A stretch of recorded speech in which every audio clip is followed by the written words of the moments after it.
طرح سے دیکھ رہے ہیں؟ بسم اللہ الرحمن الرحیم، بہت شکریہ۔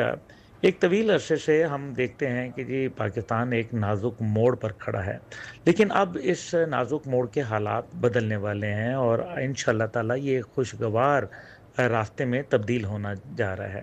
ایران اور امریکہ کے درمیان جو اہم ہم نے دیکھا کہ کیسے ایک بریک تھرو آیا سفارتی بھی، اور اس کے نتیجے میں جو پاکستان کی کوششیں تھیں اس سے ایک مثبت خبروں کا سلسلہ جو ہے وہ الحمدللہ جاری و ساری ہے۔ اب آئندہ 3 ماہ کے لیے ایران پر جو عائد تیل کی پابندیاں اور پیٹروکیمیکلز کی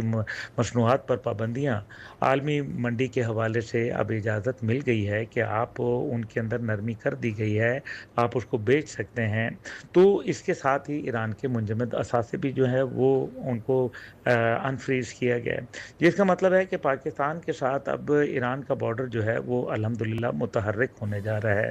اور کئی دہائیوں سے معاشی پابندیوں کا شکار ایران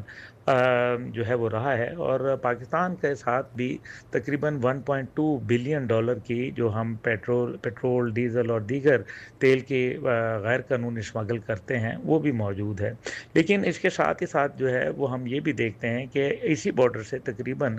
5 سے 6 ملین لیٹر جو اسمگل شدہ پیٹرول وغیرہ ہے وہ آتا ہے، جس کی تقریباً پاکستان کی پیداوار کا 14% بنتا ہے، جبکہ اس غیر قانونی تجارت کے باعث پاکستانی قومی خزانے کو $820 ملین کا نقصان ہوتا ہے۔ اب اگر یہ ایک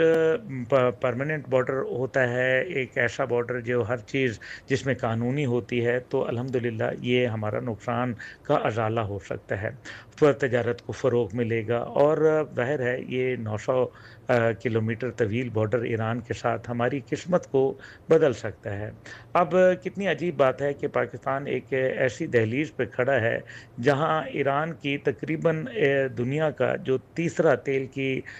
سب سے بڑا ذخیرہ گاہ ہے، اور ساتھ ہی ساتھ گیس کے دوسرا بڑا ذخیرہ اس کے پاس موجود ہے، اور اس کا تقریباً جو تخمینہ ہے وہ 208 ارب بیرل تیل ان کے پاس موجود ہے، جبکہ روس کے بعد وہ دنیا کا سب سے بڑا گیس پروڈیوسر ہے، اور ان کی تقریباً جو ان وسائل کی مجموعی مالیت بنتی ہے وہ تقریباً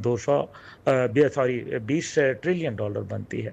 اب اگر اتنی توانائی اور یہ دولت ہمارے دروازے کے سامنے موجود ہے اور پھر بھی پاکستان اپنے معاشی مشکلات حل نہیں کر سکتا، تو اس کی بہت ساری وجوہات ہیں جن کو ہم دیکھنا ہے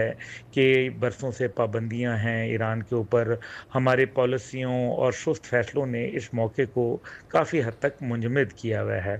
اگر جس طرح سے مزید کمی آتی ہے، امریکہ جس طرح سے کر رہا ہے، تو پھر تو خام تیل، پیٹرول، ڈیزل، فرنس آئل یہ باقاعدہ ہم درآمد کر سکتے ہیں، اور ساتھ ہی ساتھ LPG، نفتا، ایتھین اور دیگر پیٹروکیمیکل مصنوعات جو ہے اس کی تجارت سے بھی ہم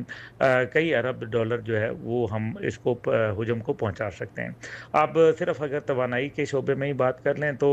سالانہ تقریباً 9 سے 14 ارب ڈالر تک ہم اس کو حاصل کر سکتے ہیں، جو کہ ایک بہت بڑا معاشی بریک تھرو ہوگا۔ بالکل۔ لیکن صرف معاملہ تیل کی خرید و فروخت تک محدود نہیں ہے، بلکہ گیس پائپ لائن ایک بہت بڑا منصوبہ ہے جو اگر مکمل فعال ہو جائے تو پاکستان کو مہنگی جو LNG ہے وہ درآمد کرنے کی ضرورت میں نمایاں کمی آئے گی۔ تقریباً